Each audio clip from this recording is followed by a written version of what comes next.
નમસ્કાર મિત્રો, સ્વાગત છે તમારું આપણી ચેનલમાં। જય શ્રી કૃષ્ણ, જય માતાજી। તો ચાલો શરૂ કરીએ આજની વાર્તા। દાનની રકમ આપવા માટે હું એક જરૂરિયાતમંદ વ્યક્તિની શોધમાં હતો। ત્યારે મારી માં સપનામાં આવી અને બોલી, તારી બહેનની મદદ કર। પરંતુ આશ્ચર્યની વાત એ હતી કે મારી બહેન તો ખૂબ જ અમીર અને સુખી હતી। એક દિવસ હું અચાનક મારી બહેનના ઘરે ગયો તો બહેનને જોઈને મારા હોશ ઉડી ગયા। કારણ કે આ વાત તે દિવસોની છે જ્યારે દિવાળીનો મહિનો તેના છેલ્લા દિવસોમાં પ્રવેશી ચૂક્યો હતો। શહેરના બજારોમાં રોશનીનો મેળો લાગ્યો હતો। ચારે તરફ ચહલ પહલ હતી, દુકાનો પર ભીડ હતી, બાળકોનું હાસ્ય ગુંજી રહ્યું હતું, દિવાળીના કપડાની પસંદગી થઈ રહી હતી અને ચારે તરફ ખુશબુદાર વાનગીઓ મહેકી રહી હતી। પણ મારા દિલમાં એક અજીબ ઉદાસી હતી। ખબર નહીં કેમ આ વખતે દિલમાં રોનક ન હતી। તે સાંજે રોજની જેમ હસતા મોઢે પૂજાપાઠ કર્યા પછી હું મારા રૂમ તરફ ગયો। હાથમાં કેલ્ક્યુલેટર હતું અને આંખોના અંધારા આમાં હિસાબ લગાવ્યો તો રકમ લગભગ 2500ની નીકળી। દિલમાં વિચાર આવ્યો કે આ વખતે આ રકમ કોઈ એવા જરૂરિયાતમંદને આપી દેવાય જેની કિસ્મત બદલાઈ જાય। કોઈ એવું જે આ પૈસાથી રોજગાર શરૂ કરી શકે, જેના બાળકો ભૂખ્યા ન સૂવે, જેની પત્ની ચૂલો સળગાવવા માટે દર ભટકે નહીં। મેં મનોમન કેટલાક નામ વિચાર્યા, પરંતુ કોઈ પર દિલ ટક્યું નહીં। કાં તો તેમની જરૂરિયાત એટલી સ્પષ્ટ ન હતી અથવા તો શંકા થતી હતી કે શું તેવું ખરેખર જરૂરિયાતમંદ છે। મેં ફાઇલ બંધ કરી, લાઇટ બંધ કરી અને થાકેલો પથારી પર સૂઈ ગયો। રાત્રે એક અજીબ સપનું આવ્યું। હું એક અંધારા ઓરડામાં બેઠો છું। ઓરડાના વાતાવરણમાં ઉદાસી અને ભારેપણું છે। અચાનક દરવાજો ખુલે છે અને મારી માં, જે હવે આ દુનિયામાં નથી, ધીરે ધીરે અંદર આવે છે।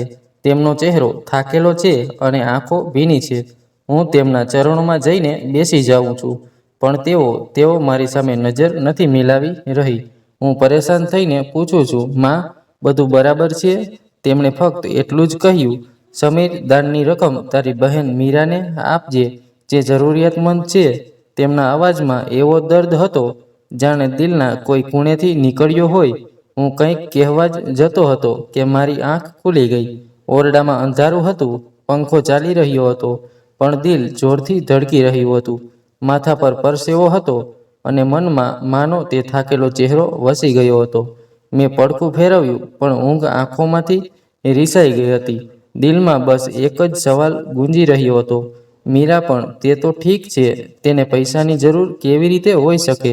મારી બહેન મીરા, જે દર બીજા ત્રીજા મહિને અમારા ઘરે આવે છે, જ્યારે પણ આવે છે, બાળકો માટે રમકડાં લાવે છે, મારા માટે કોઈ શર્ટ, પત્ની માટે બંગડિયું, તે હંમેશા હસતી મુસ્કુરાતી રહે છે અને કહે છે, ભાઈ, ચિંતા ન કર, બધું ભગવાનની કૃપા છે। મને આ યાદ આવ્યું છેલ્લી વાર જ્યારે તે આવી હતી। મેં જમવાનું પૂછ્યું હતું તો તેણે કહ્યું હતું, જમી લીધું ભાઈ, ભૂખ નથી। પણ ત્યારે પણ તેની આંખોમાં એક ઉદાસી હતી, જાણે કંઈ કહેવા માંગતી હોય, પણ શબ્દો સાથ ન આપી રહ્યા હોય। તેની નજરો મારા પર ટકેલી હતી, જાણે મારી અંદર કંઈક શોધી રહી હોય। મને યાદ છે, મીરા ઘણીવાર ચૂપ રહેતી હતી, વાત તો કરતી હતી, પણ તેની વાતો માટે બેફિકરીની ચમક ન હતી જે એક ખુશહાલ સ્ત્રીની આંખોમાં હોય છે। તેની આંખોમાં કંઈક એવું હતું જાણે તે કોઈ બોજ ઉઠાવી રહી હોય, પણ કોઈ ફરિયાદ વગર। અને જ્યારે તે મને જોતી હતી તો બસ જોતી જ રહેતી હતી, જાણે મારી અંદર ડોકિયું કરવા માંગતી હોય, કદાચ કંઈ કહેવા માંગતી હોય, પણ કહી શકતી ન હતી। મેં મારી જાતને સમજાવી, ના, આ મારો વહેમ છે, તે ખુશ છે, તેનો પતિ વિદેશમાં છે, પૈસા મોકલે છે, સારું ઘર છે। જો તેને કંઈ તકલીફ હોત તો તે મને જરૂર કહેત, પણ આ વાત દિલને સંતોષ ન આપી શકી। મેં મારી જાતને કહ્યું, કદાચ આ સપનું દિવસભરના થાકનું પરિણામ છે અથવા મગજમાં ચાલતી ગૂંચવણનો પડઘો છે, પણ દિલ કોઈ પણ તર્ક માનવા તૈયાર ન હતું। એક અજીબ બેચેની હતી જે હજુ પણ બાકી હતી। સવારે પૂજાપાઠ કર્યા અને ફરી એકવાર દાનની ફાઇલ કાઢી। નંબર એ જ હતા, પૈસા એ જ હતા, પણ દિલ કંઈક બીજું જ ઈચ્છતું હતું, તે કે હું જે તે સપનાની નજીક હોય। નાસ્તા દરમિયાન મેં મારી પત્ની માલતીને ગઈ રાતના સપનાનો ઉલ્લેખ કર્યો. માં સપનામાં હતા અને કહી રહ્યા હતા કે દાનની રકમ મીરાને આપ. માલતી હસીને બોલી, તમે પણ ખરા છો. સપનામાં પણ મગજ ચલાવો છો. મીરા તો ખૂબ ખુશ છે. તેના પતિ પરદેશમાં છે. દર મહિને પૈસા મોકલે છે. સારું ઘર છે, સારી જિંદગી છે. તમે ખોટા જ પરેશાન થઈ રહ્યા છો. મેં વાત ત્યાં જ પૂરી કરી દીધી, પણ દિલની અંદર કંઈક જોરથી ચીસો પાડી રહ્યું હતું, જાણે કોઈ અંધારા ઓરડામાં માનો એ જ અવાજ ગૂંજી રહ્યો હોય. મીરાને સમજે તે ગરીબ છે. દિવસ જેમ તેમ પસાર થઈ ગયો. ઓફિસ ગયો, કામ કર્યું, પણ દિલ ત્યાં જ અટકેલું રહ્યું. સાંજે એ જ સપનું ફરી આવ્યું. એ જ ઓરડો, એ જ માં, એ જ ભીની આંખો અને એ જ વાત, દાન મીરાને આપ. હવે હું સાચે જ બેચેન થઈ ગયો હતો. 2 વાર એક જ સપનું, અને તે પણ આટલી સ્પષ્ટતા સાથે. શું ખરેખર કંઈક છે જે મારી નજરથી છુપાયેલું છે? શું હું મારી બહેનને સમજી નથી શકતો? શું તે કોઈ તકલીફમાં છે અને હું તેને જોઈ નથી રહ્યો કે જોવા જ નથી માંગતો? આખી રાત પડખા ફેરવતો રહ્યો.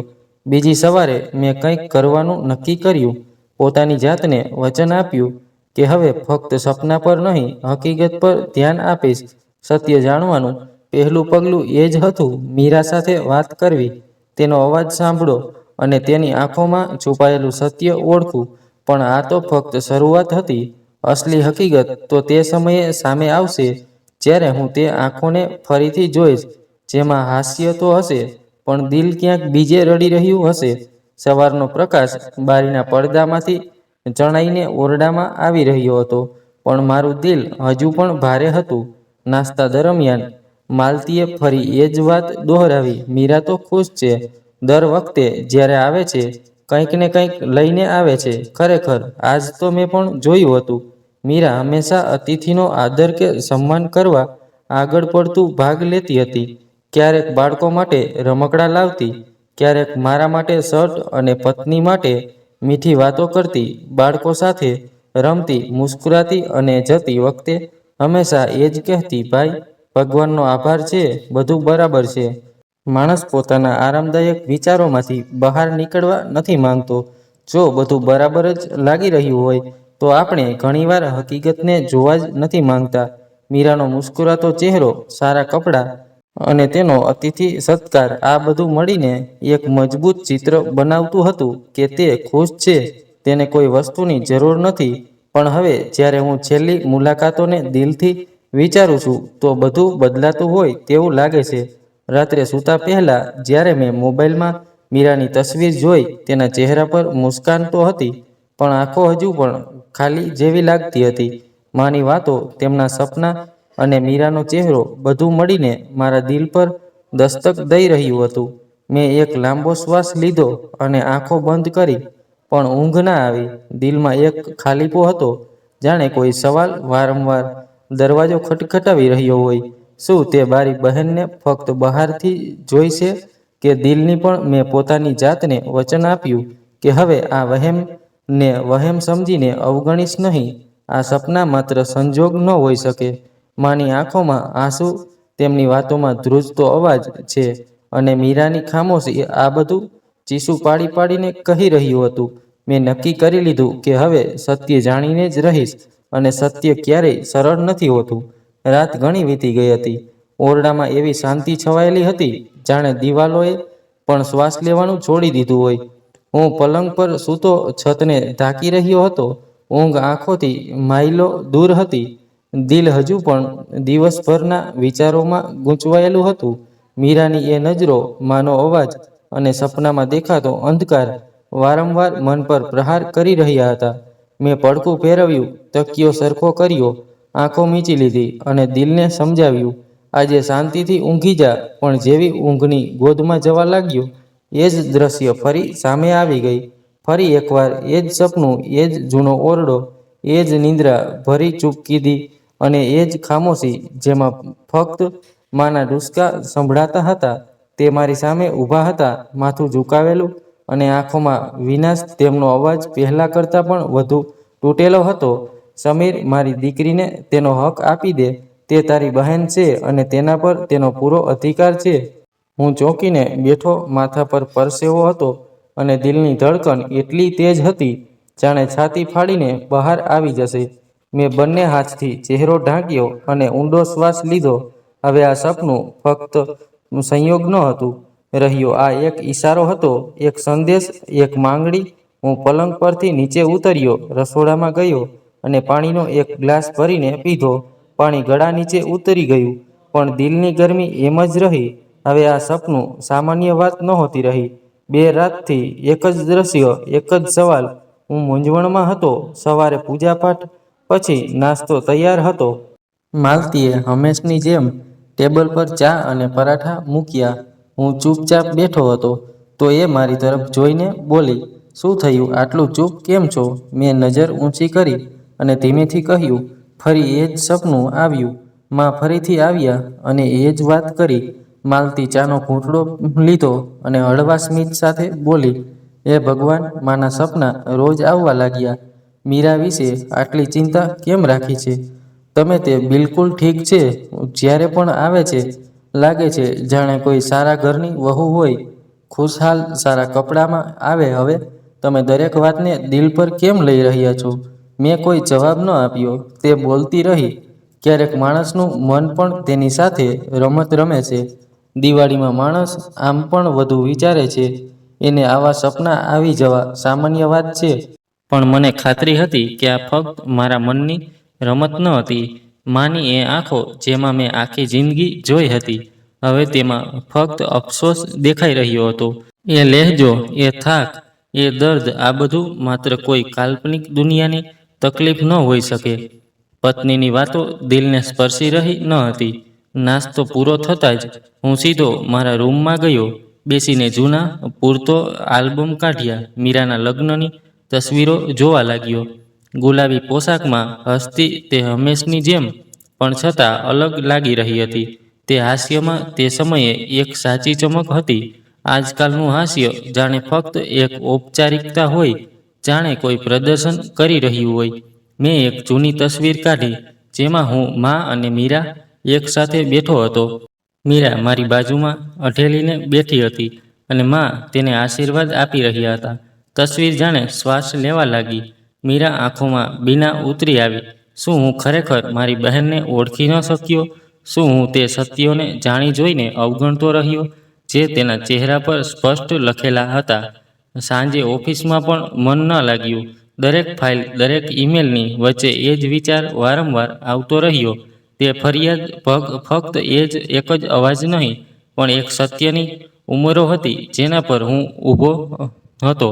રાત્રે માલતીએ બાળકોને સુવડાવી દીધા અને પોતે પણ સૂઈ ગઈ. હું ઓરડાની લાઇટ બંધ કરીને બારી પાસે જઈને બેસી ગયો. બહાર શાંતિ છવાયેલી હતી. ક્યાંક દૂરથી ફક્ત કૂતરાઓના ભસવાનો અવાજ આવી રહ્યો હતો. મેં આકાશ તરફ જોયું. તારાઓ તો હતા, પણ દિલમાં અંધારું હતું. મારા દિલમાં માનો અવાજ હજુ પણ ગૂંજી રહ્યો હતો. તે સપનું ન હતું, તે એક સવાલ હતો જે મને પૂછવામાં આવી રહ્યો હતો. શું તું ફક્ત ભાઈ કહેવાવા માટે જન્મ્યો હતો, કે ભાઈ હોવાનો હક પણ અદા કરીશ? મેં બારી બંધ કરી અને પથારી પર સૂઈ ગયો. આંખો બંધ કરી અને પ્રાર્થના કરવા લાગ્યો. હે ભગવાન, જો મારી બહેન ખરેખર કોઈ તકલીફમાં હોય, તો મને સત્ય સુધી પહોંચાડી દે અને મને એટલી હિંમત આપ કે હું મારી બેદરકારીનું પ્રાયશ્ચિત કરી શકું. તારાનો છેલ્લો પહોર હતો. હું ફરી એકવાર સપનામાંથી ગભરાઈને ઉઠ્યો. દિલ જોરથી ધડકી રહ્યું હતું. શ્વાસો અનિયમિત થઈ ગયા હતા અને ઓરડાની શાંતિમાં ફક્ત પંખાનો અવાજ ગૂંજી રહ્યો હતો. આ ચોથી રાત હતી, સતત ચોથી રાત, અને એ જ સપનાનો એ જ જૂનો ઓરડો, એ જ હળવો પ્રકાશ અને માનો એ જ ઉદાસ ચહેરો. પણ આ વખતે તેમના શબ્દો કંઈક બદલાયેલા હતા. હવે તે ફક્ત વિનંતી નહોતા કરી રહ્યા, પણ ફરિયાદ કરી રહ્યા હતા. શું તે સાંભળ્યું નહીં? શું મારા આંસુ તને દેખાતા નથી? સમીર, મારી દીકરીનો અવાજ સાંભળ. તને પોતાની મેળે જ બધું સમજાઈ જશે. હું થોડીવાર સુધી બસ ચૂપ બેઠો રહ્યો. એવું લાગી રહ્યું હતું જાણે કોઈએ છાતી પર ભારે બોજ મૂકી દીધો હોય. મેં તકિયા નીચેથી મોબાઈલ કાઢ્યો. સમય જોયો, 3:12. જીભ શાંત હતી, પણ દિલ સતત એક જ પ્રાર્થના કરી રહ્યું હતું. હે ભગવાન, મને સત્ય સુધી પહોંચાડી દે. સવાર થતાં જ મેં નક્કી કરી લીધું કે આજે હું મીરાને જરૂર ફોન કરીશ. આ અંધારામાં રહી શકતો નથી. માની 4 વખતની પુકારને હવે અવગણવી એ ગુના બરાબર હતું મારા પર પણ અને તેના પર પણ. નાસ્તાના ટેબલ પર માલતી હંમેશની જેમ હસતા મોઢે હાજર હતી. બાળકોની ફરમાઈશો સાંભળી રહી હતી, પણ મારી શુભ કીધી તેને પણ અજીબ લાગી. તેણે પૂછ્યું, ફરી જ સપનું આવ્યું? મેં ફક્ત માથું હલાવ્યું કે હા. ક્યાં સુધી આ સપના પાછળ પડ્યા રહેશો? મીરાએ તો ક્યારેય કોઈ ફરિયાદ નથી કરી. તમે બસ વધુ વિચારો છો. મેં તેની વાત સાંભળી પણ અવગણી દીધી. હવે વાત કોઈના કહેવા કે ન કહેવાની ન હતી. આ મારો અંતરાત્માનો અવાજ બની ચૂક્યો હતો. બપોરે ઓફિસમાં કામ કરતી વખતે એક એવી ક્ષણ આવી જ્યારે આંગળીઓ તો કીબોર્ડ પર ચાલી રહી હતી, પણ ધ્યાન ક્યાંક બીજે હતું. દિલની ધડકન ફરી એકવાર તેજ થઈ રહી હતી. મેં તરત જ ફોન ઉપાડ્યો અને મીરાનો નંબર ડાયલ કર્યો. કોલ ઘણીવાર સુધી વાગતો રહ્યો. હું લગભગ છોડવાનો જ હતો કે અચાનક ફોન રિસીવ થયો. નમસ્કાર ભાઈ. તેના અવાજમાં એ જ નરમાશ હતી, એ જ જૂની મોહબ્બત, પણ આજે કંઈક બીજું પણ હતું. એક હળવી ધ્રુજારી હતી, જાણે શબ્દો લથડી રહ્યા હોય. હેલો મીરા, કેમ છે? મેં મુસ્કાન છુપાવતા પૂછ્યું. ભગવાનનો આભાર ભાઈ, બધું બરાબર છે. તેનો જવાબ હંમેશની જેમ ટૂંકો હતો, પણ તેના લહેજામાં કંઈક એવું હતું જે હું અનુભવી શકું તો હતો, પણ શબ્દોમાં વ્યક્ત કરી શકતો ન હતો. તબિયત તો ઠીક છે ને? અવાજ કંઈક થાકેલો લાગે છે. મેં સાવચેતીથી પૂછ્યું. ના ના, બસ જરા ઊંઘ પૂરી નથી થઈ. બાળકોને સ્કૂલે મોકલવાના હતા. બધું બરાબર છે ભાઈ, તમે ચિંતા ન કરો. પણ હું કેવી રીતે ન કરું? તેની દરેક વાત જાણે પોતાની જાતને છુપાવવાનો પ્રયાસ કરી રહી હતી. જે વાક્યો તે કહી રહી હતી તેની પાછળ કંઈક બીજું હતું. એક અવાજમાં વિનાશ, એક રોકાયેલો શ્વાસ, જાણે કોઈ અંદર ને અંદર રડી રહ્યું હોય. મેં પ્રયાસ કર્યો કે તેનાથી વધુ વાત કરું, પણ તે વારંવાર વાત ટૂંકાવવાનો પ્રયાસ કરી રહી હતી. તમારો દિવસ ખરાબ ન થઈ જાય ભાઈ, હું પછી વાત કરું છું. બાળકોને જોવાના છે. બાય. મેં ફોન મૂકી દીધો, પણ હવે દિલ વધુ બેચેન થઈ ગયું હતું. હું જેટલું જાણવા ગયો હતો તેનાથી ક્યાંય વધુ સવાલો લઈને પાછો આવ્યો. હું ઓફિસની બારી પાસે જઈને ઊભો રહ્યો. બહારના રસ્તા પર લોકો પોતપોતાની જિંદગીમાં વ્યસ્ત હતા. કોઈને કોઈની તકલીફની ખબર ન હતી, અને જો થઈ પણ જાય તો વિશ્વાસ કરવો સહેલો ન હતો. મીરાનો અવાજ હજુ પણ મારા કાનમાં ગુંજી રહ્યો હતો. હું તે વિનાશને અવગણી શકતો ન હતો. આ એ જ વિનાશ હતી જે મારા સપનામાં તેમની આંખોમાં હતી. જાણે બધું એકબીજા સાથે જોડાયેલું હોય. તે અવાજ, તે આંખો, બધું જ સત્ય તરફ ઈશારો કરી રહ્યું હતું. મેં પોતાની જાતને પૂછ્યું, શું હું ખરેખર તેની વાત પર વિશ્વાસ કરી લઉં? ફક્ત એટલા માટે કે તે કહી રહી છે કે બધું ઠીક છે. ઓફિસ છૂટ્યા પછી રસ્તા કિનારે ચાલતા મેં ખિસ્સામાં હાથ નાખ્યો અને તે પર બીડિયું કાઢ્યું, જેમાં દાન આપવાની રકમ હતી. ₹2500. મેં તેને ધ્યાનથી જોયું. જેણે પહેલીવાર તેને ઓળખી રહ્યો. હું આ રકમ હવે ફક્ત એક દાનની જવાબદારી ન હતી રહી, આ મારી માની પુકાર હતી. મારી બહેનની ખામોશીઓની જવાબ અને મારી જવાબદારીનો બોજ. ઘરે જઈને મેં મારી પત્નીને પૂછ્યું, રૂમમાં જણાવ્યું, મેં નક્કી કરી લીધું છે, આ રકમ મીરાને આપીશ. પણ કંઈ બોલી નહીં. કદાચ મારા લહેજાની ગંભીરતાએ તેને ચૂપ કરાવી દીધી હતી. હું રૂમમાં ગયો અને પરબીડિયું એ જ રીતે ટેબલ પર મૂકી દીધું. દિલમાં એક પાકો ઈરાદો બની ચૂક્યો હતો. હવે વધુ મોડું નહીં થાય. હવે હું સત્યથી મોહ નહીં ફેરવું. તે દિવસે સાંજે જે બધું સામાન્ય દિવસો જેવું હતું, પણ મારી અંદરનું એક યુદ્ધ સમાપ્ત થઈ ચૂક્યું હતું.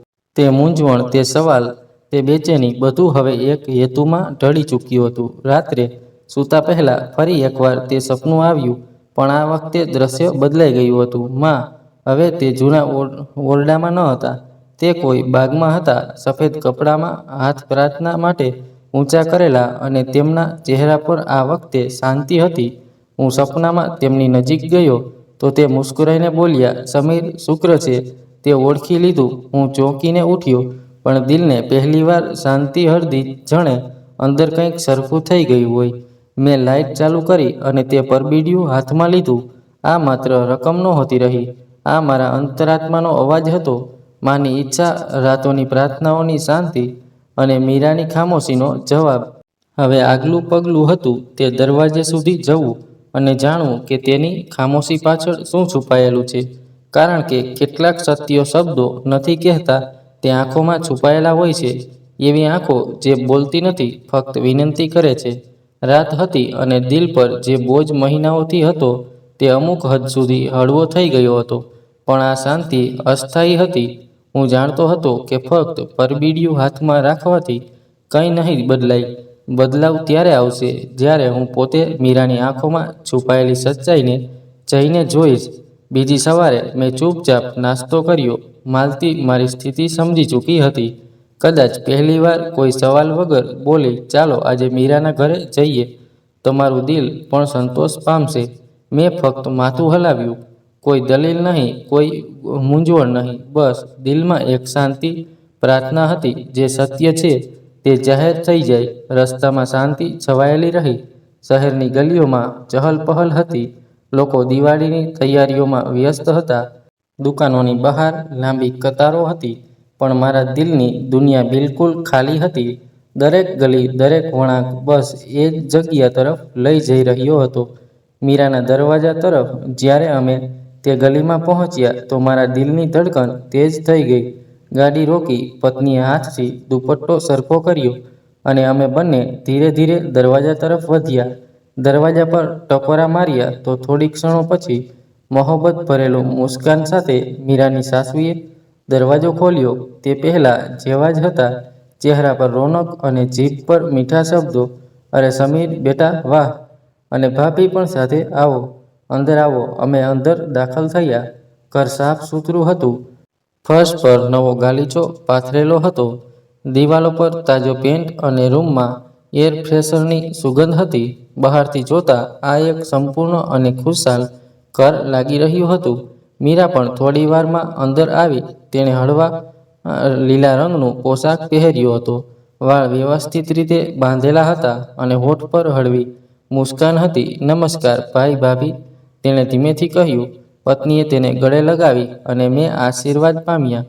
અમે ડ્રોઈંગ રૂમમાં બેઠા તો ચા, બિસ્કિટ અને નમકીનની વ્યવસ્થા થઈ ગઈ. મીરાના બે બાળકો પણ પાસે આવીને બેસી ગયા. સાફ સુથરા કપડાં, હાથમાં ચોકલેટ અને ચહેરા પર માસૂમ હાસ્ય. મારી પત્નીએ મીરાને બાળકોની સ્કૂલ વિશે પૂછ્યું અને તે પણ હળવાશથી મુસ્કુરાઈને જવાબ આપતી રહી. દરેક વસ્તુ દેખીતી રીતે સામાન્ય હતી. એવું કંઈ ન હતું જે કોઈ પરેશાનીનો ઈશારો કરતું હોય. પણ મારા દિલમાં હજુ પણ એક બેચેની હતી. હું ચૂપચાપ મીરાને જોઈ રહ્યો હતો. તેની વાતો, તેનો અંદાજ, બધું બહારથી ઠીક લાગી રહ્યું હતું. પણ તેની આંખો કંઈક બીજું કહી રહી હતી. તે આંખો જેમાં એક સમયે ચમક હતી, હવે જાણે સતત વિનાશ છુપાવવાનો પ્રયાસ કરી રહી હતી. જ્યારે તે મારી સાથે વાત કરતી તો નજરો મિલાવીને નહીં, પણ નીચી જોઈને જવાબ આપતી. તેના અવાજમાં એક અજીબ થાક હતો જે સાંભળનારને પણ થકવી દેતો હતો. માલતીએ મારો ખંભો હલાવ્યો અને ધીરેથી કહ્યું, જોયું, બધું બરાબર છે. તે ખુશ છે અને બાળકોની હાલત પણ ઠીક છે. હા, ત્યાં થોડી પરેશાન જરૂર હતી. મેં તેની વાતો સાંભળી, પણ આ દિલ માનવા તૈયાર ન હતું. કોઈકે સાચું કહ્યું છે, ક્યારેક સત્ય ફક્ત આંખો વ્યક્ત કરે છે, જીભ નહીં. માલતી મીરાના વખાણ પર વખાણ કરી રહી હતી. બાળકોના ઉછેરમાં તેની મહેનત સ્પષ્ટ દેખાતી હતી. ઘરને પણ તેને ખૂબ સારી રીતે સંભાળી રાખ્યું હતું. હું બસ હામાં હા મિલાવતો રહ્યો. હાથમાં કપ હતો, પણ તેનો સ્વાદ ક્યાંય ખોવાઈ ગયો હતો. જાણે દરેક શબ્દ, દરેક વાક્ય કોઈ ઊંડા દુઃખને છુપાવવાનો પ્રયાસ કરી રહ્યું હોય. થોડી વાર પછી મીરાએ પૂછ્યું, ભાઈ, તમે ક્યાં સુધી બેસશો? હું જમવાનું કંઈક ગોઠવી લઉં. બાળકોએ પણ કહ્યું છે કે મામા આવ્યા છે, કંઈક ખાસ બનાવો. તેના અવાજમાં પોતાપણું હતું, પણ દિલની ધડકનો થાક હજુ પણ છુપી રહ્યો ન હતો. તે ઉઠીને રસોડા તરફ ચાલી ગઈ અને હું ત્યાં જ બેઠો તેની ખામોશીને સમજવાનો પ્રયાસ કરતો રહ્યો. માલતીએ ધીમેથી કહ્યું, હવે તો તમને સંતોષ થઈ ગયો ને? તે ખરેખર ખુશ છે? મેં કહ્યું, મેં કંઈ કહ્યું નહીં, બસ બારીમાંથી બહાર જોતો રહ્યો. જમતી વખતે ટેબલ પર ઘણી વાનગીઓ સજેલી હતી. બિરયાની અને મીઠામાં સોજીનો હલવો. બાળકો ખુશીથી ઉછળી પડ્યા. બધું ખરેખર સંપૂર્ણ હતું. જો મેં તેની આંખોમાં ન જોયું હોત. જમ્યા પછી જ્યારે અમે નીકળવા લાગ્યા ત્યારે મેં ફરી એકવાર મીરાની આંખોમાં જોયું. તે મુસ્કુરાઈ રહી હતી, પણ તે મુસ્કાનની પાછળ એક પડદો હતો, એવો પડદો જે વર્ષોથી પડેલો હોય, જેની પાછળ દુઃખોનો સમુદર છુપાયેલો હોય. જ્યારે અમે દરવાજાથી નીકળ્યા તો માલતીએ ફરી કહ્યું, હવે તો વિશ્વાસ થયો, ખરેખર ખુશ છે. મેં ખામોશીથી માથું હલાવ્યું અને મનોમન કહ્યું, ના, હજુ નહીં. સત્ય સુધી પહોંચવા માટે મારે વધુ નજીક જવું પડશે, કારણ કે હવે દુઃખ એટલા ઊંડા થઈ ગયા છે કે તે ફક્ત આંખોથી નહીં, દિલથી અનુભવાય છે. અને મારું દિલ આજે પહેલીવાર સાચે જ રડી પડ્યું હતું. ઘર પાછા ફરતી વખતે રસ્તામાં માલતી વાત કરતી રહી. મીરાની મહેમાનગતિ, જમવાના વખાણ, બાળકોની સંભાળ, પણ મારા કાન હવે બહેરા થઈ ગયા હતા. દિલ કોઈ બીજી ગૂંચવણમાં ફસાયેલું હતું. જેવી ગાડી ઘરના દરવાજે રોકાઈ, મેં ચાવી ફેરવી, દરવાજો ખોલ્યો અને ચૂપચાપ અંદર ચાલ્યો ગયો. બાળકો દોડતા આવ્યા અને પૂછ્યું, પપ્પા, ફઈબાએ કંઈ કહ્યું? જમવામાં શું હતું? આપણે ક્યારે જઈશું તેમના ઘરે? મેં પ્રેમથી તેમના માથા પર હાથ ફેરવ્યો અને મુસ્કુરાઈને કહ્યું, બસ થોડા દિવસોમાં ફરી જઈશું. પત્ની બાળકોને સંભાળવામાં લાગી ગઈ અને હું મારા રૂમમાં જઈને બેસી ગયો. તે પરબીડિયું જેમાં દાનની રકમ રાખી હતી હજુ પણ એ જગ્યાએ રાખેલું હતું જ્યાં તે દિવસે રાખ્યું હતું. બીજા દિવસે જિંદગી સામાન્ય રીતે ચાલતી રહી, પણ મારી અંદર એક અજીબે ઘર બનાવી લીધું હતું. દિવસો વીતતા ગયા અને દિવાળી નજીક આવતી જઈ રહી હતી. શહેરની રોનક વધતી જઈ રહી હતી. ચારે તરફ ગલીઓમાં રોશનીની લાઇટો, બજારમાં ચહલ-પહલ, બાળકોની ખુશીઓ. પણ આ તમામ રંગો વચ્ચે હું એક અજીબ ફિક્કાશ અનુભવી રહ્યો હતો. માલતીએ બાળકોના દિવાળીના કપડાની યાદી બતાવી. મેં કંઈ પણ કહ્યા વગર બધું ખરીદવાની પરવાનગી આપી દીધી. બીજા દિવસે અમે બાળકોને લઈને બજાર ગયા. દુકાન પર ઊભા એક ક્ષણમાં જ્યારે બધા લોકો હસી રહ્યા હતા, મેં પોતાની જાતને સૌથી અલગ-થલગ અનુભવી. મને લાગ્યું જાણે મારી આસપાસ બધું ચાલી રહ્યું છે, પણ હું ક્યાંક થંભી ગયો છું.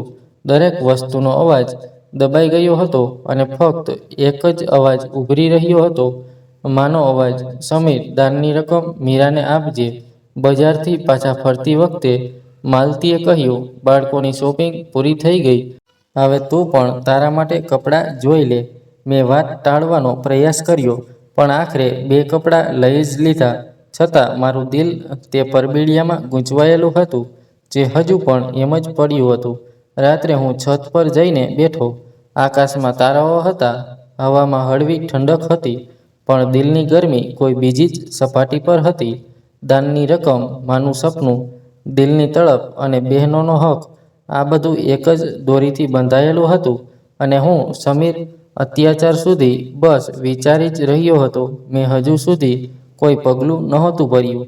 તે જ ક્ષણે મને તીવ્રતાથી અહેસાસ થયો કે સત્ય સુધી પહોંચવાની નિયતનો મતલબ ફક્ત જાણવું નહીં, પણ તેના પર અમલ કરવો પણ હોય છે. હું નીચે આવ્યો અને પથારી પર સૂઈ ગયો. ઊંઘ તો આવી, પણ શાંતિ ન હતી. આ વખતે સપનામાં માં ન આવ્યા, પણ એક અંધારો ઓરડો હતો અને તે ઓરડામાં દરવાજા પાછળ હતી મીરાની સિસકારીઓ. હું દરવાજો ખોલવા માંગતો હતો, પણ મારા હાથ રોકાઈ રહ્યા હતા. કોઈ શક્તિ મને પાછળ ખેંચી રહી હતી. હું ચીસો પાડી ઉઠ્યો, મને જવા દો, હું તેને બચાવવા માંગુ છું. પણ મારો અવાજ સાંભળનાર કોઈ ન હતું. સવારે પક્ષીઓના કલરવના અવાજથી આંખ ખુલી. દિલ જોરથી ધડકી રહ્યું હતું. વૃદ્ધો મંદિરે જઈ રહ્યા હતા અને દિલમાં એક અજીબ શાંતિ હતી. કદાચ એટલા માટે કે હવે હું ચૂપ રહેવાનો ન હતો. હવે હું મીરાના દરવાજા સુધી જઈને સત્ય સાંભળવા અને સત્ય કહેવા માટે તૈયાર હતો. ત્યારે દિલમાં એક નવી ભાવનાઓએ જન્મ લીધો હતો. એક ભૂલાયેલી સચ્ચાઈ જે માથું ઊંચક્યું હતું, જાણે વર્ષો પછી કોઈએ તેને ફરીથી જગાડ્યું હોય. આ વાત કેટલાક વર્ષો પહેલાંની છે, જ્યારે પિતાજીનું અવસાન થયું હતું. જ્યારે પિતાજીના વારસાના ભાગલાનો સમય આવ્યો, ત્યારે હું ગંભીર આર્થિક સંકટમાંથી પસાર થઈ રહ્યો હતો. મારો ધંધો ઠપ થઈ ગયો હતો. દેવું વધતું જતું હતું અને દરેક દરવાજો બંધ લાગતો હતો તે સમયે મેં મારી બહેન મીરાને એક બાજુ લઈ જઈને ધીમા અવાજે મારી પરિસ્થિતિ જણાવી. મારા અવાજમાં કદાચ ધ્રુજારી હતી, કારણ કે હું પોતાને અત્યંત નબળો અનુભવી રહ્યો હતો. એક ભાઈ જે પોતાની બહેનની સામે લાચાર થઈ ગયો હોય. મીરાએ મને ધ્યાનથી સાંભળ્યું, પછી હળવા સ્મિત સાથે કહ્યું, ભાઈ, મારા માટે સૌથી મોટો વારસો તમારો સંતોષ છે. જો મારા હિસ્સાથી તમારો બોજ હળવો થઈ શકતો હોય તો તે હિસ્સો મારો નહીં, તમારો છે. મારે કંઈ નથી જોઈતું. તે સમયે એવું લાગ્યું જેણે દિલ પર રાખેલો એક મોટો બોજ હળવો થઈ ગયો હોય. મેં ભગવાનનો આભાર માન્યો, મીરાને આશીર્વાદ આપ્યા, અને તે ક્ષણ મારા માટે કોઈ વરદાનથી ઓછી ન હતી. પણ હું એ ભૂલી ગયો હતો કે કેટલાક વરદાનોને સમયસર પરત કરવા પણ ફરજ હોય છે. હવે વર્ષો પછી જ્યારે મારી જિંદગી ફરીથી સ્થિર થઈ ચૂકી છે, ધંધો ચાલી નીકળ્યો છે, ઘરમાં રાહત છે, બાળકો સારું શિક્ષણ મેળવી રહ્યા છે, ગાડીઓ છે, આરામ છે, હું તે એક ક્ષણને ભૂલી ચૂક્યો હતો જે ક્યારેક મારી જિંદગીનો સહારો બની હતી. મીરાએ પોતાના હિસ્સામાંથી ફક્ત પૈસા નહોતા આપ્યા, તેણે મારા માટે એક રસ્તો ખોલ્યો હતો, એક કુરબાની આપી હતી, અને મેં તે કુરબાની તરફ ક્યારેય પાછું વળીને જોયું ન હતું, ન તો તેને પરત કરવાનો કોઈ ઈરાદો કર્યો હતો. હવે આ વિચાર મારા દિલમાં કાંટાની જેમ ખૂંચવા લાગ્યો છે. મારો અંતરાત્મા બોલી ઉઠ્યો, તે મીરાનો હિસ્સો લઈને પોતાની જિંદગી સુધારી, અને બદલામાં તેને શું આપ્યું? ફક્ત ખામોશી. દાનના પરબિડિયામાં રાખેલી રકમથી મેં પોતાની જાતને સંતોષ આપવાનો પ્રયાસ કર્યો. હું વિચારતો રહ્યો, મેં વચન આપ્યું હતું કે પરિસ્થિતિ સુધરશે ત્યારે બધું પરત કરી દઈશ. પણ હકીકત એ છે કે પરિસ્થિતિ સુધર્યા પછી મેં તે વચન જ ભૂલાવી દીધું. જિંદગીની તેજ ગતિ અને મારી સ્વાર્થીપણાને કદાચ મને આ વિચારવાનો મોકો જ ન આપ્યો. બધાએ મળીને મારા પર એહસાન કરીને મને તે અપાવી દીધું. સવારે દિલમાં એક સ્પષ્ટ અને પાકો નિર્ણય હતો. હવે ફક્ત દાનની રકમ નહીં, હું મીરાનો હક પણ પાછો આપીશ. તેને તે ઇજ્જત આપીશ, તે શાંતિ અને તે અહેસાસ પરત કરીશ જે એક ભાઈની ફરજ હોય છે. પત્નીએ નાસ્તો લગાવતા પૂછ્યું, આજે બહુ ચૂપ લાગો છો, બધું બરાબર છે? મેં પહેલીવાર નજર ઊંચી કરીને કડક અવાજે કહ્યું, આજે હું મીરાનો હક પાછો આપવા જઈ રહ્યો છું. ફક્ત દાનની રકમ નહીં, પણ તે હિસ્સો પણ જે વર્ષો પહેલાં તેણે મને જોઈને પોતાની જાતને ખાલી કરી દીધી હતી. પત્નીએ આશ્ચર્યથી જોયું, જાણે તે આ વાત સાંભળવા માટે તૈયાર જ ન હતી. પણ તેને કંઈ કહ્યું નહીં, બસ ખામોશીથી માથું હલાવી દીધું. મેં કબાટમાંથી તે કાગળો કાઢ્યા, જૂના ખાતા, તે હિસાબ કિતાબ જે વર્ષોથી બંધ પડ્યા હતા. બધું સામે રાખીને મેં મીરાના વીતેલા સમયનો અંદાજ લગાવ્યો, અને નક્કી કર્યું કે ન માત્ર પાછું આપશે, પણ તેના બાળકો માટે એક કાયમી સ્ત્રોત પણ બનાવવામાં આવશે. કારણ કે હવે હક ફક્ત પૈસાથી અદા નથી થતા. તેના માટે દિલને ઝુકાવવું પડે છે, નિયતને સાફ કરવી પડે છે, અને સમયના ઘા પર મલમ લગાવવો પડે છે. હવે સમય હતો કે હું ફક્ત ભાઈ કહેવાવાનું નહીં, પણ ભાઈ હોવાનો હક પણ અદા કરું. અને તે સંબંધનો પાયો ફક્ત મોહબ્બત નહીં, પણ ઇન્સાફ પણ હોવો જોઈએ. તે રાત સામાન્ય જેવી પણ કંઈક અલગ હતી. હવામાં ઠંડક હતી, પણ મારા દિલમાં એક અજીબ ગરમી હતી, જાણે કોઈ આગ અંદરને અંદર સળગી રહી હોય. રાત્રે જ્યારે પથારી પર સૂતો હતો તો ઊંઘ જાણે રિસાઈ ગઈ હતી. આખરે ક્યારેક ઊંઘ આવી ખબર જ ન પડી. જેવી આંખો બંધ થઈ, ફરી એ જ સપનાની દુનિયા સામે આવી ગઈ. પણ આ વખતે દ્રશ્ય પહેલાં કરતાં બિલકુલ અલગ હતું. હું કોઈ અજાણી જગ્યાએ ઊભો હતો. ચારે બાજુ ધુમ્મસ હતું, અને તે ધુમ્મસમાં એક પડછાયો તેજીથી મારી તરફ આવી રહ્યો હતો. જેવો તે પાસે આવ્યો, મેં ઓળખી લીધો. તે મારી મા હતા, પણ આ તે મા ન હતા જેમને મેં હંમેશા મોહબ્બત અને નરમાશ સાથે જોયા હતા. તેમનો ચહેરો કડક હતો, આંખોમાં આંસુ નહીં, આગ હતી. તેમના હોઠ ધ્રુજી રહ્યા હતા, પણ અવાજમાં તે કંપન ન હતું. તે પહેલાંના સપનામાં હતું. આ વખતે ગુસ્સો હતો, સાચો અને ઊંડો ગુસ્સો. સમીર, તેમના લહેજામાં વીજળી હતી, હું એક ડગલું પાછળ હટ્યો. મારી દીકરીના આંસુ મને જીવવા નથી દેતા.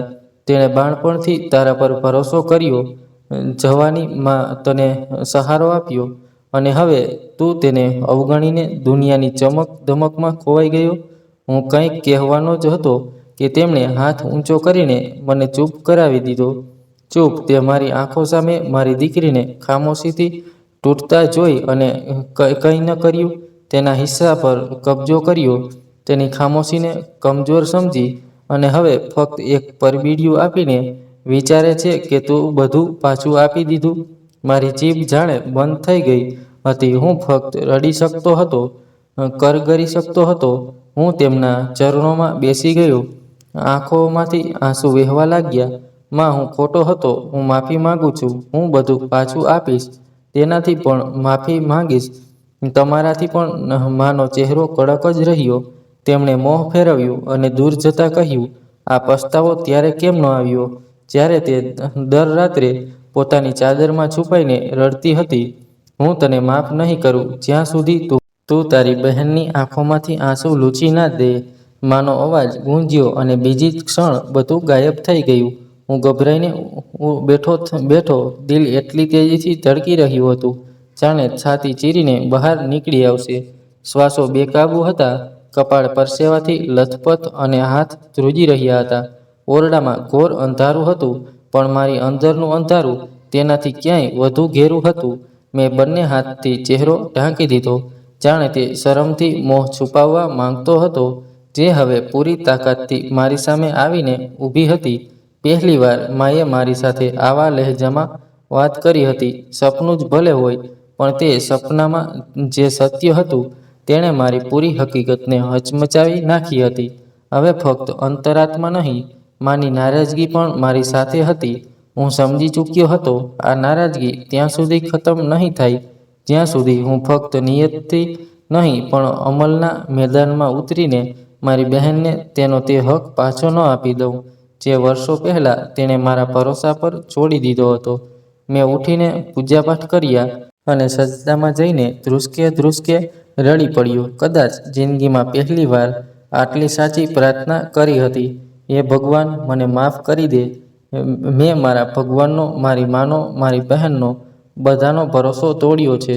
હવે મને એટલી હિંમત આપ કે હું તે બધું પાછું આપી શકું જેને મેં નાહક પોતાનું સમજી લીધું હતું. તે જ ક્ષણે દિલમાં એક અજીબ રોશની પેદા થઈ, જેણે કોઈએ અંદર એક દીવો પ્રગટાવી દીધો હોય, અને હવે બધું સ્પષ્ટ હતું. કોઈ ભ્રમ બાકી ન હતો. સવારનો પ્રકાશ ઓરડામાં ઉતરવા લાગ્યો. પક્ષીઓ કલરવ કરી રહ્યા હતા, પણ મારી અંદરનું એક યુદ્ધ સમાપ્ત થઈ ચૂક્યું હતું. મેં કપડાં બદલ્યા, હાથમાંથી જૂનું પરબીડિયું ઉપાડ્યું અને તેની સાથે એક બીજું પરબીડિયું તૈયાર કર્યું. મીરાના હિસ્સાની પૂરી રકમ. હવે સમય હતો માની નારાજગી દૂર કરવાનો અને બહેનની આંખોમાંથી આંસુ લૂછવાનો. તે જ જુસ્સા સાથે હું ઓફિસ માટે નીકળ્યો. રસ્તામાં વિચારતો રહ્યો, મીરા સાથે કેવી રીતે વાત કરું, શું કહું, કેવી રીતે તેની સામે તે સચ્ચાઈ રજૂ કરું જેને મેં વર્ષોથી દબાવી રાખી હતી. મારા પગ પોતાની મેલે જ તેના ઘર તરફ વળવા તૈયાર હતા, પણ તે જ સમયે એક જરૂરી મીટિંગ આવી ગઈ. મેં પોતાની જાતને કહ્યું, આજે સાંજે બધું તેના હાથમાં સોંપી દઈશ. ઓફિસ પછી હું રોજની જેમ મારા નિયમિત રસ્તા પર ન જતા એક લાંબો રસ્તો પકડ્યો. દિલ બેચેન હતું, અને કદાચ હું ખામોશી મારી અંદરની ગૂંચવણોને સ્પષ્ટ કરવા માંગતો હતો. જ્યારે ગાડી એક સિગ્નલ પર રોકાઈ, ત્યારે મેં સાફ ફૂટપાથ પર બેઠેલી એક સ્ત્રીને જોઈ. તેણે પોતાનો ચહેરો એક ફાટેલા દુપટ્ટાથી ઢાંકી રાખ્યો હતો. તે જમીન પર બેઠી હતી. હાથમાં એક જૂનો વાટકો હતો, જેમાં કેટલાક સિક્કા પડ્યા હતા. તેનું અસ્તિત્વ એવું લાગી રહ્યું હતું જાણે સમયના મારે તેને થકવી દીધી હોય. હળવી પણ તેની આંખો બોજીલી હતી. મારા હાથ પોતાની મેળે જ ખિસ્સા તરફ ગયા, અને મેં એક નોટ કાઢીને ગાડીની બારીમાંથી તેની તરફ લંબાવી. તેણે નોટની વાટકામાં નાખવાને બદલે બંને હાથ પકડી લીધા, આકાશ તરફ જોયું અને ધીમા અવાજે બોલી, ભગવાન તમને સલામત રાખે સાહેબ, આબાદ રાખે, શાંતિ આપે તમને. હું આશ્ચર્યથી તેને જોતો રહી ગયો. તેના અવાજમાં એક અજીબ સચ્ચાઈ હતી. પણ જે વાત દિલને સ્પર્શી ગઈ તે તેની આંખો હતી. એ જ વિનાશ, એ જ થાક, એ જ છુપાવેલું દર્દ જે તેની આંખોમાંથી ઝલકી રહ્યું હતું. તેણે મને મીરાની આંખોની યાદ અપાવી દીધી. મારું દિલ એક ક્ષણ માટે કંપી ગયું. મેં વધુ ધ્યાનથી તે સ્ત્રીને જોઈ. કપડાં જૂના હતા, પણ ચહેરા પર દિવાળીની આશાની એક હળવી ઝલક હતી. અને તે આંખો, થોડી ક્ષણો માટે એવું લાગ્યું જાણે હું મીરાને જોઈ રહ્યો છું. સિગ્નલ લીલું થયું, ગાડીઓ હોર્ન વગાડવા લાગી, અને જાણે હું કોઈ સપનામાંથી જાગ્યો. મેં ગાડી આગળ વધારી, પણ દિલ ત્યાં જ રોકાઈ ગયું. પૂરા રસ્તેથી ભિખારણ, તેની દુઆઓ, તેની આંખો મારી આંખો સામે ભરતી રહી. સાંજ થતાં જ મેં મીરાને ફોન કર્યો. તેનો અવાજ હંમેશની જેમ સામાન્ય હતો, પણ હવે હું તે સામાન્યતાને સમજી ચૂક્યો હતો. કેટલીક ઔપચારિક વાતો પછી મેં ધીરેથી પૂછ્યું, મીરા, બધું બરાબર છે ને? દિલ બહુ પરેશાન છે. આજે થોડીક ક્ષણોની શાંતિ રહી પછી તેણે મુસ્કરાઈને કહ્યું, ભગવાનનો આભાર ભાઈ, બધું બરાબર છે. તમે કેમ પરેશાન થઈ રહ્યા છો? પણ મેં અનુભવ્યું એ જ વિનાશ, એ જ કંપન, એ જ દબાયેલી આંખો. હવે તેથી મારી બહેન નહીં, પણ એક પાત્ર બની ચૂકી હતી, જે એક જ દ્રશ્ય વારંવાર ભજવી રહી હતી. બધું બરાબર છે, બધું બરાબર છે. પણ હવે હું આ વાક્ય સાંભળીને ચૂપ રહેવાનો ન હતો. મીરા, હું કાલે આવી રહ્યો છું. તારી સાથે કંઈક જરૂરી વાત કરવી છે. અને હા, માને સપનામાં જોયા હતા. તે બહુ નારાજ હતા. તે બિલકુલ ચૂપ થઈ ગઈ, જાણે તેને કંઈક એવું સાંભળી લીધું હોય જે વર્ષોથી સાંભળવા માંગતી હતી. પછી એક ધીમા શ્વાસનો અવાજ આવ્યો, જાણે કોઈએ સંયમ પછી પહેલીવાર શ્વાસ લીધો હોય. ઠીક છે ભાઈ, આવી જજો. ફોન બંધ થઈ ગયો, પણ મારા દિલમાં તોફાન ઉઠી ચૂક્યું હતું. આજની તે ભિખારણ અને મીરાનો અવાજ, બધું એકબીજા સાથે જોડાતું જઈ રહ્યું હતું. મારા મગજમાં એક વિચાર વારંવાર ઘર કરવા લાગ્યો. શું તે સ્ત્રી, તે ભિખારણ, શું તે ખરેખર મીરા હોઈ શકે છે? શું તે સાચે જ? ના, કેવી રીતે શક્ય છે? તેની સાસુ, તેના બાળકો, તે ઘર, શું આ બધું છેતરપિંડી હતું? શું આ માત્ર એક દેખાડો હતો? મારા હાથ કાંપવા લાગ્યા. મેં તે બંને પર બીડિયા ફરીથી કાઢ્યા. હવે સમય આવી ગયો હતો કે હું તે પડદાને ચીરીને તે સત્યનો સામનો કરું. વર્ષોથી મારી સામે હોવા છતાં છુપાયેલું હતું. મારે મીરાથી નહીં, પોતાની જાતથી સત્ય બોલવાનું હતું. અને આ સત્ય માત્ર શબ્દોથી અદા નથી થતું. આ પગલાઓથી, નિયતિથી અને આંખોથી અદા થાય છે. કાલે હું જઈ રહ્યો છું, પણ આ વખતે ફક્ત એક ભાઈ બનીને નહીં, એક ગુનેગારની જેમ, જે પોતાની બહેન પાસેથી તેનું છીનવાયેલું સત્ય પાછું આપવા જઈ રહ્યો છે. આખો દિવસ મગજમાં એક જ સવાલ ફરતો રહ્યો, શું તે ભિખારણ ખરેખર મીરા? જેટલો હું તે વિચારથી બચવાનો પ્રયાસ કરતો, તેટલું જ તે મારા અસ્તિત્વને ઘેરી લેતો. સાંજ ઢળવા લાગી તો દિલની ધડકન વધુ તેજ થઈ ગઈ. મેં બંને પરબીડિયા ખિસ્સામાં મૂક્યા, ગાડી અને સીધો મીરાના મહોલ્લા તરફ નીકળી પડ્યો. રસ્તામાં દરેક ચહેરો, દરેક પડછાયો મને જાણીતો લાગી રહ્યો હતો. દરેક ભિખારીમાં મને મીરાની છબી દેખાવા લાગી હતી. મીરાનો વિસ્તાર આવતા જ દિલ બેકાબૂ થવા લાગ્યું. ફરી એ જ ફૂટપાથ, એ જ જૂની દિવાલ, અને હા, એ જ ભિખારણ, ચાદરમાં લપેટાયેલી, ઝૂકેલી, હાથમાં વાટકો લઈને. પણ આજે હું ચૂપચાપ તમાશબીન બનીને પસાર થવાનું નહોતો. મેં ગાડી થોડી દૂર રોકી, બહાર નીકળ્યો અને ધીરે ધીરે તેનો પીછો કરવા લાગ્યો. ભિખારણ એક સાંકડી ગલીમાં વળી, અને મારા પગ જાણે જમીન સાથે ચોંટી ગયા. આ તો મીરાના ઘરના પાછળના ભાગવાળી ગલી હતી. મારા શરીરમાં એક ધ્રુજારી પસાર થઈ ગઈ.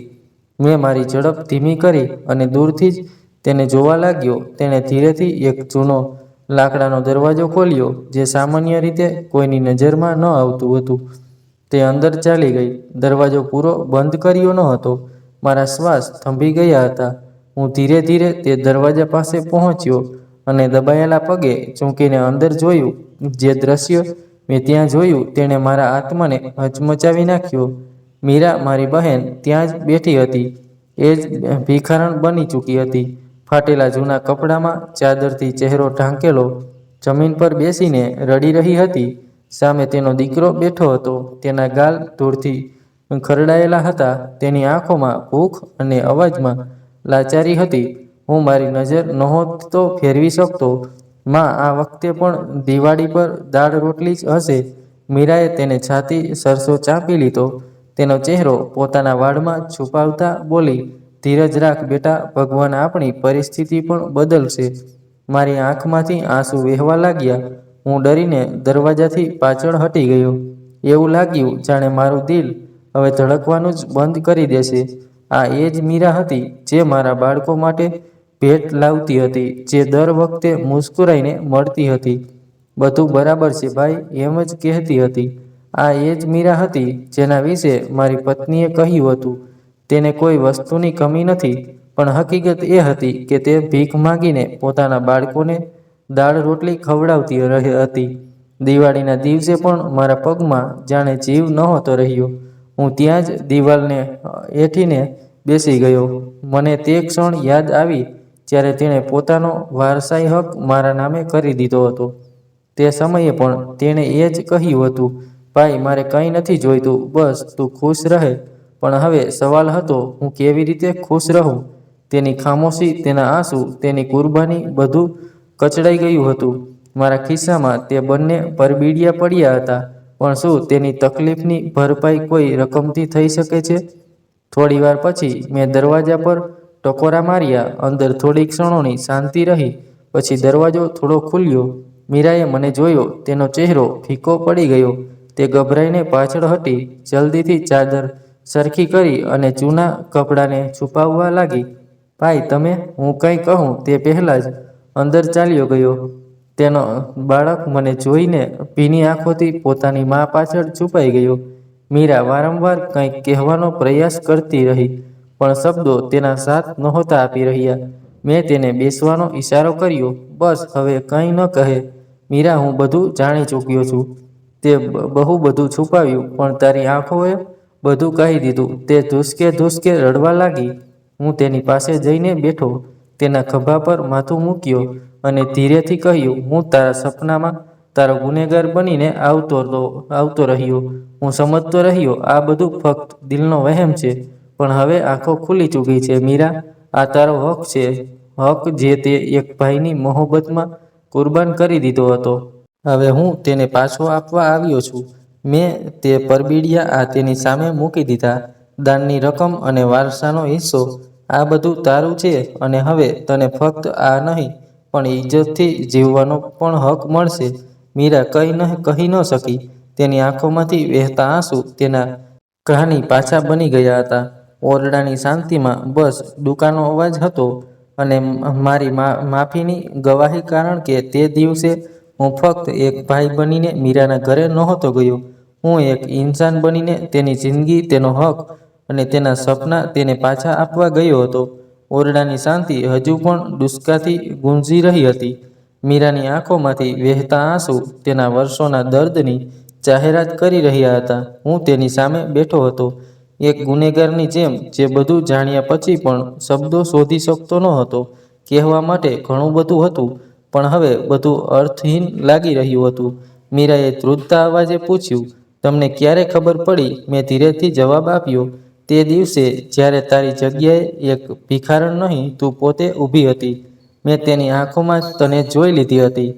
મીરાએ પોતાનો ચહેરો ચાદરમાં છુપાવી લીધો, જાણે વર્ષોથી છુપાયેલો રહસ્ય સામે આવ્યા પછી શરમ પણ આંખોમાંથી ડોકાવા લાગી હોય. મેં નરમાશથી તેનો હાથ પકડ્યો. હવે બધું પૂરું થઈ ચૂક્યું છે. હવે તારે ન છુપાવવાની જરૂર છે, ન સહન કરવાની. હવે તારો ભાઈ જાગી ચૂક્યો છે. તેણે ડૂસકું ભરતા કહ્યું, જાણે વર્ષો પછી કોઈને પોતાની કહાણી કહેવાની પરવાનગી મળી રહી હોય. જ્યારે મારા પતિ પરદેશ ગયા હતા ત્યારે બધું બરાબર હતું. શરૂઆતમાં દર મહિને પૈસા આવતા હતા, ફોન પર વાત થતી હતી. પછી ધીરે ધીરે અંતર વધવા લાગ્યું. ફોન આવવાનું ઓછું થઈ ગયું, પૈસા બંધ થઈ ગયા. એક દિવસ ખબર પડી કે ત્યાં તેમણે બીજા લગ્ન કરી લીધા છે. હવે તે મને કંઈ નહીં મોકલે. સાસુ કહેતા હતા, જો બાળકોને પાડવા હોય તો ભીખ માંગીને પાડ. બધાની સામે મીઠું બોલતા પણ જેવો કોઈ પીઠ ફેરવે તે મારી ઇજ્જતને તોડી નાખતા. મીરાનો અવાજ ધ્રુજવા લાગ્યો. મેં ક્યારેય કોઈને ફરિયાદ નથી કરી ભાઈ, કારણ કે મને ડર હતો ક્યાંક તમે પોતાની જાતને ગુનેગાર ન સમજો. મેં તો હંમેશા તમને મોટા માન્યા છે. તમારી ખુશીને મારી ખુશી સમજી છે. મારી આંખોમાંથી પણ આંસુ વહી નીકળ્યા. મેં તેના માથા પર હાથ મૂક્યો, જાણે એક જ ક્ષણમાં વર્ષોનું અંતર મિટાવી દેવા માંગતો હતો. એ બહેન હોવાનો હક અદા કર્યો છે. મીરા, હવે મને પણ મારી ફરજ નિભાવવા દે. મેં તે પરબીડિયું તેના હાથમાં આપ્યું, જેમાં દાનની રકમ હતી, અને બીજું પરબીડિયું, જેમાં તેના વારસાના હિસ્સાને પૂરી ચૂકવણી હતી. મેં કહ્યું, આ બધું તારું છે, અને આ છેલ્લું નહીં, પણ પહેલું પગલું છે. હું તારા માટે એક અલગ ઘર લઈશ, બાળકોના ભણતરની પૂરી વ્યવસ્થા કરીશ. તારે હવે ક્યારેય ભીખ નહીં માંગવી પડે. આ મારું વચન છે, અને આ વચન ફક્ત શાબ્દિક નહીં, પણ મારા અંતરાત્માનો નિર્ણય છે. મીરાએ પરબીડિયા પકડી લીધા, પણ તેની આંખોમાંથી વહેતા આંસુ રોકાઈ ન શક્યા. કાશ માં જીવતા હોત તો આ બધું જોતા તેમનું દિલ ઠંડુ થઈ જાત. તે બબડી, મેં આકાશ તરફ જોયું, જાણે તેમની માફી માંગી રહ્યો હોઉં. માએ મને 4 સપનામાં જણાવ્યું હતું. 5મી વાર નારાજ થઈને ચાલ્યા ગયા, પણ તેમનું દરેક સપનું, દરેક નારાજગી મારી આંખો ખોલવા માટે હતી. ઓરડામાં ફક્ત બાળકોના માસૂમ પગરવ ગુંજી રહ્યા હતા, જે અત્યાર સુધી એક સમયની રોટલી માટે પોતાની માનો ચહેરો તાકતા હતા. મેં તેમને ગોદમાં લીધા, છાતી સરસા ચાપ્યા અને કહ્યું, આ દિવસ છેલ્લો દિવસ છે જ્યારે તમારા હાથ ખાલી છે. આવતી દિવાળીએ તમે નવા કપડાં પહેરશો, સારું જમશો. મીરાએ માથું ઝુકાવી લીધું, કદાચ આભાર વ્યક્ત કરી રહી હતી, કદાચ મારા આત્માને સલામ કરી રહી હતી. હું ઊભો થયો અને જતા જતા દરવાજાથી પાછો વળીને કહ્યું, હવે તારી આંખોમાં તે જૂની વિનાશ નથી જોવા માંગતો. મીરા, હવે તું ફક્ત બહેન નહીં, એક માં છે, એક ઇજ્જત છે, અને સૌથી વધુ એક ઇન્સાન છે. તારું દરેક દર્દ મારું હતું, જેને મેં વર્ષો સુધી અવગણ્યું. હવે તે બધું મારી જિંદગીનો હિસ્સો બનશે. હું બહાર નીકળ્યો તો આકાશ સ્વચ્છ હતું. હળવી ઠંડી હવાની લહેર મારા ચહેરાને સ્પર્શી, જાણે કોઈએ દિલ પર હાથ રાખીને કહ્યું હોય, માફી સ્વીકાર થઈ ગઈ. વાર્તા પૂરી થઈ, પણ સત્ય એ જ છે, દાન ફક્ત થોડા સિક્કાઓનું નામ નથી. તે અંતરાત્માના ઋણનો પહેલો હપ્તો છે, અને તેનો પહેલો હકદાર તે જ હોય છે જે આપણી સૌની નજીક હોય છે. તો મિત્રો, આ હતી આજની વાર્તા.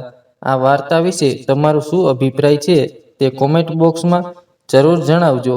જો તમને વાર્તા પસંદ આવી હોય તો વિડીયોને લાઈક કરો, સબસ્ક્રાઈબ કરો અને બેલ આઇકોન પર ક્લિક કરીને ચેનલને ઓલ પર સેટ કરો, જેથી તમને નવા વિડીયોની સૂચના તરત મળી જાય. ધન્યવાદ. જય શ્રી કૃષ્ણ. જય માતાજી.